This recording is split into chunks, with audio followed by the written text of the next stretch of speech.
अस्सलामुअलैकुम दोस्तों, मेरा नाम डॉक्टर शाहिद।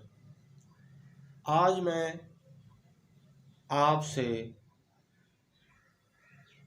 जिस उन्वान के तहत मुखातब हूँ, इस मर्ज़ का नाम है एड्स। एड्स एक ऐसी बीमारी है जो जिस्म में कुव्वत मुदाफ़त के कम होने की वजह से जरासीम एक्टिव हो जाते हैं। ये एक बहुत ख़तरनाक बीमारी है। इसका वायरस इन्फेक्शन की वजह से फैलता है, जिसको HIV वायरस कहते हैं। एड्स के फैलने की बहुत सी वजूहात हैं। इनमें सबसे पहले हम जिन्स परस्ती एड्स के फैलाव में मुआवन है। उसके बाद ऐसी औरतों से हम बिस्तरी जिनमें एड्स का जरासीम पहले से मौजूद हो, वो मर्दों में सरायत कर जाता है। और ऐसे मर्द जिनमें एड्स का जरासीम मौजूद हो, औरतों से हम बिस्तरी करने से वो औरतों में सरायत कर जाता है और इस तरह एड्स एक से दूसरे अफराद को होता है। एड्स के मरीज की इस्तेमाल शुदा सिरिंज अगर दूसरे मरीज को लग जाए तो उससे भी दूसरे मरीज को एड्स हो जाती है। अक्सर व बेशतर तवाइफ के साथ हम बिस्तरी करने की वजह से भी एड्स HIV पॉजिटिव हो जाता है, या फिर एड्स के मरीज का खून लगने की वजह से दूसरे शख्स को एड्स हो जाता है। एड्स के मरीज की चीज़ें इस्तेमाल करने से दूसरे अफराद को एड्स नहीं होता और ना ही ये इन्फेक्शन होती है। एड्स का वायरस HIV बेजान चीज़ों से नहीं फैलता, इसलिए मरीज का जूठा खाने पीने की वजह से दूसरे में एड्स की इन्फेक्शन नहीं होती। याद रखें कि एड्स के मरीज को HIV पॉजिटिव कहते हैं। मरीज को वायरस का जरासीम लगने के बाद कई सालों तक कोई अलामत जाहिर नहीं होती और इस दौरान ये मरीज दूसरे को इन्फेक्शन दे सकता है। जब मरीज को ये अलामत जाहिर होती हैं तो उसके बाद ये बीमारी मौत पे ख़त्म होती है। एड्स की बीमारी शुरू होने से पहले मरीज को तरह तरह की इन्फेक्शन और कैंसर होते हैं।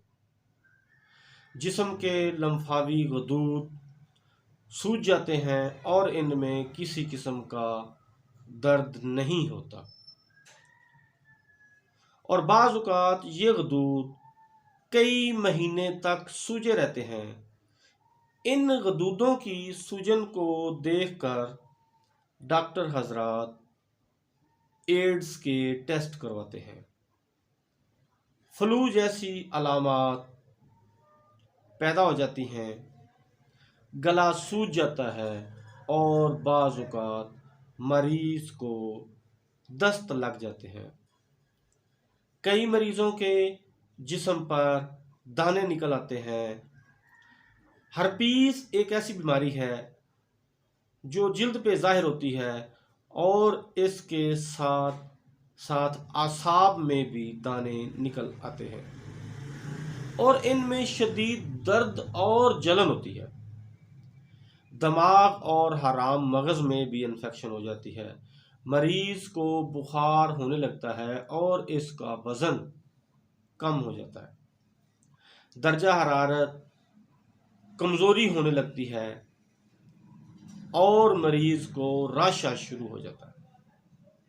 खून में प्लेटलेट्स की तादाद कम होने लगती है और मरीज़ को अनीमिया भी हो जाता है। खून में सफ़ेद सेल्स की तादाद भी कम हो जाती है और मरीज़ की याददाश्त भी कमज़ोर होने लगती है। जिस्म के पट्ठों में दर्द और कमज़ोरी लाजमी है। टीबी हो सकती है, लेकिन इसके साथ रात को अक्सर व बेशतर पसीने आते हैं। नमूनिया की शिकायत बार बार हो सकती है। जिस्म का मुदाफ़ती निज़ाम तबाह व बर्बाद हो जाता है। खून में एड्स के वायरस HIV की एंटीबॉडीज़ 1 से 3 माह के अंदर अंदर पैदा हो जाती है, जिनको खून का टेस्ट करवा के देखा जाता है और ये एंटीबॉडीज़ मौजूद हों तो टेस्ट पॉजिटिव आता है। टेस्ट जो करवाए जाते हैं वो 2 किस्म के होते हैं। एक अलीज़ा टेस्ट है, एक वेस्टर्न ब्लास्ट टेस्ट है। ये दोनों टेस्ट करवा के भी इसके पॉजिटिव होने या नेगेटिव होने का जांच की जाती है। अलीज़ा टेस्ट में मरीज़ में एड्स के वायरस एंटीजीन्स दाखिल करके एंटीबॉडीज़ का पता लगाया जाता है।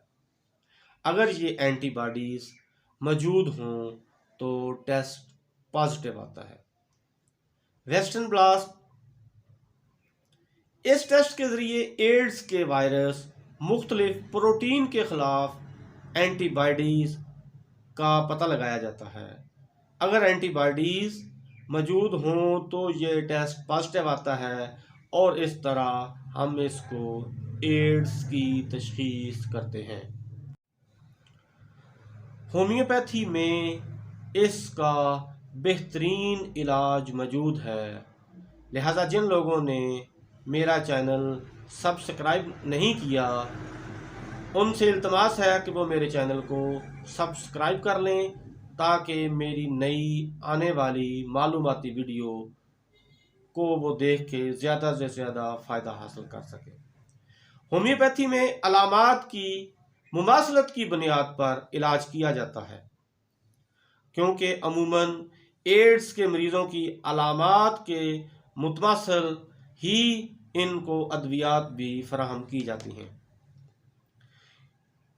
इसके इलाज में ट्यूबरकुलिनियम इस्तेमाल होती है, उसके बाद कैम्फर इस्तेमाल होता है।